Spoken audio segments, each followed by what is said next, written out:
Hosting Git રિપોઝિટરીઝ પરના spoken ટ્યુટોરિયલમાં તમારું સ્વાગત છે. આ ટ્યુટોરિયલમાં આપણે શીખીશું Git repository hosting service, GitHub account બનાવતા, GitHubમાં રિપોઝિટરી બનાવતા અને રિપોઝિટરીમાં ટેગ બનાવતા. આ ટ્યુટોરિયલમાં હું ઉપયોગ કરી રહી છું ઉબુન્ટુ લિનક્સ 1404 અને ફાયરફોક્સ વેબ બ્રાઉઝર. તમે તમારી પસંદગીનું કોઈપણ બ્રાઉઝર વાપરી શકો છો. આ ટ્યુટોરીયલ માટે તમને કાર્ય કરતું ઇન્ટરનેટ કનેક્શન જોશે. તમને ગિટ કમાન્ડ ઉપયોગ કરવાનું સામાન્ય જ્ઞાન પણ હોવું જોઈએ. જો નથી, તો ગિટ ટ્યુટોરીયલ માટે બતાડેલ લિંકની મુલાકાત લો. પ્રથમ ગિટ રિપોઝિટરી હોસ્ટિંગ સર્વિસ વિશે શીખીએ. બિટબકેટ, ક્લાઉડફોર્જ અને GitHub જેવા અનેક વેબ હોસ્ટિંગ સર્વિસ ઉપલબ્ધ છે.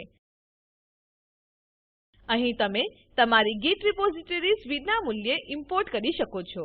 તમારી રિપોઝિટરીને શેર કરવા માટે એક કેન્દ્રીય જગ્યા આપવામાં આવે છે, જેથી કરીને અનેક વ્યક્તિ પ્રોજેક્ટ પર એકત્રિત કાર્ય કરી શકે છે. તે તમને અન્ય પ્રોજેક્ટને ડાઉનલોડ અને શીખવા માટે પરવાનગી આપે છે.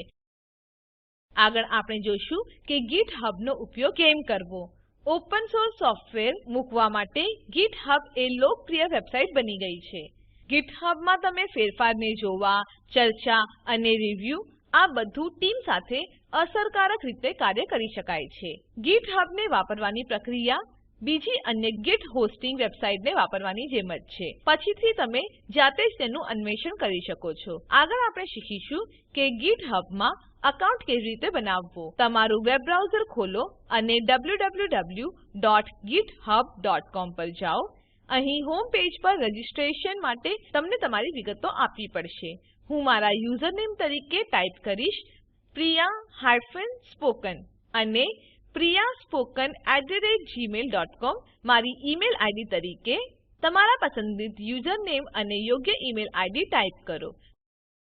પછી હું મારો પાસવર્ડ ટાઈપ કરીશ. તમે તમારી પસંદગી અનુસાર કોઈ પણ પાસવર્ડ આપી શકો છો. હવે નીચે જમણી બાજુએ sign up for GitHub button પર ક્લિક કરો. આગળ સ્ટેપ 2 માં હવે આપણને આપણો પ્લાન પસંદ કરવો પડશે. મને મફત સર્વિસ વાપરવાની છે, તો હું ફ્રી પ્લાનને પસંદ કરીશ. હવે ફિનિશ સાઇન અપ બટન પર ક્લિક કરો. આગળ આપણે GitHubમાં રિપોઝિટરી બનાવીશું. જમણા બોક્સમાં તમે ન્યૂ રિપોઝિટરી બટન જોઈ શકો છો. તે પર ક્લિક કરો. આ તમને પ્લીઝ વેરિફાય યોર ઇમેઇલ એડ્રેસ આવો મેસેજ દેખાડે છે. GitHub આપણને રજિસ્ટર ઈમેલ આઈડી પર વેરિફિકેશનનો મેઇલ મોકલે છે. તો આપણે આપણું ઈમેલ એકાઉન્ટ ખોલીને GitHub દ્વારા મોકલાવેલ ઈમેલ પર ક્લિક કરવું પડશે. મારી પહેલાથી જ મેઇલ આઈડી GitHub સાથે રજિસ્ટર છે. તેને સાઇન ઇન કર્યું છે. ચાલો હું તેને ખોલું. મારી પાસે GitHub પાસેથી મેળવેલો ઈમેલ છે. ચાલો તે પર ક્લિક કરો. સબ્જેક્ટ લાઇન કહે છે પ્લીઝ વેરિફાય યોર ઇમેઇલ એડ્રેસ.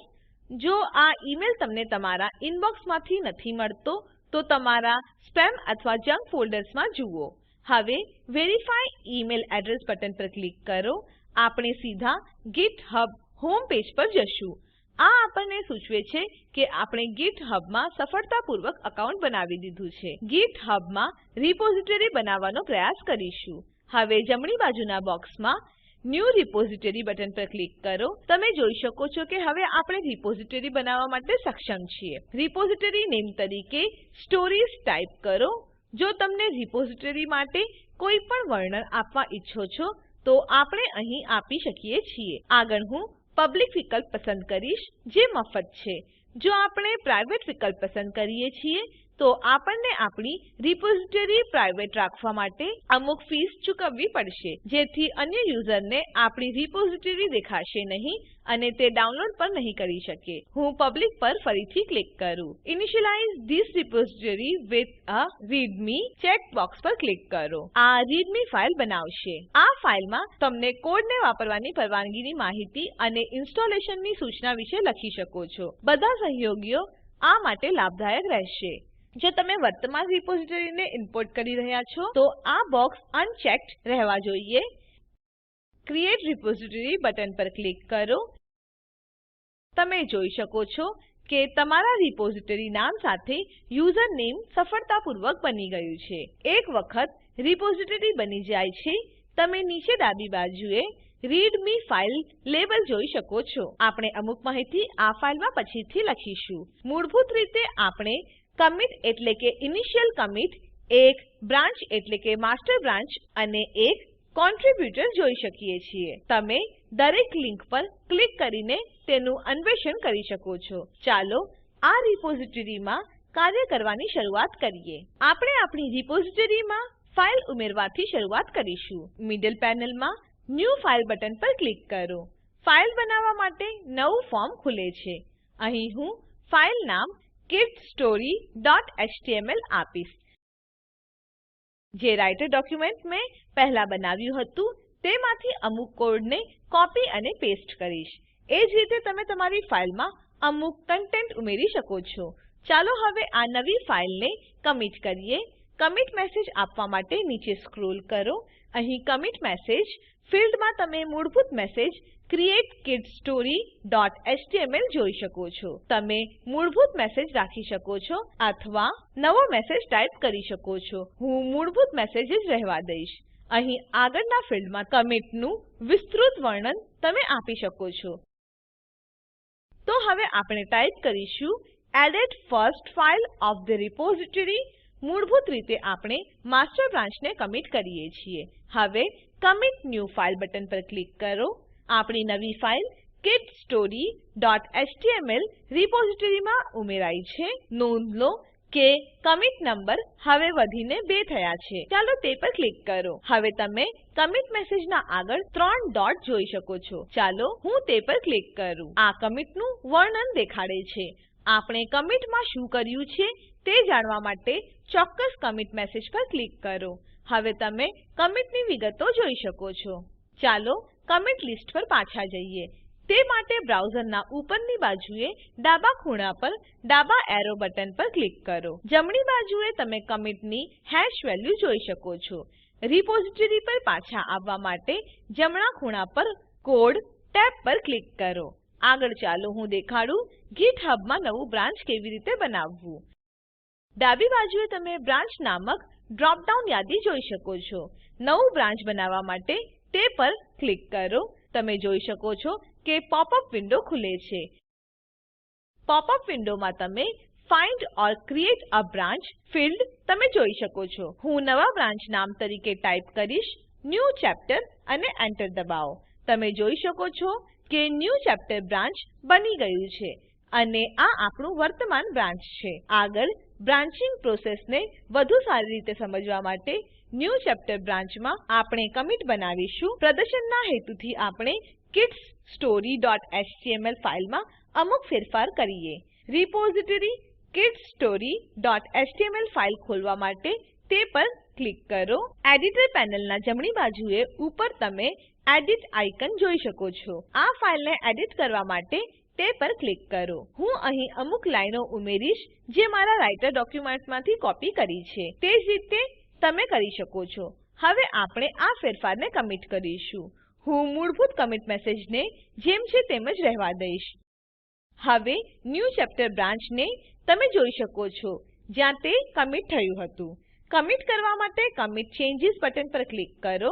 આપણી રિપોઝિટરી પર પાછા જવા માટે કોડ ટેબ પર ક્લિક કરો. આગળ માસ્ટર અને ન્યૂ ચેપ્ટર બ્રાન્ચીસ ના કમિટ્સ તપાસીએ.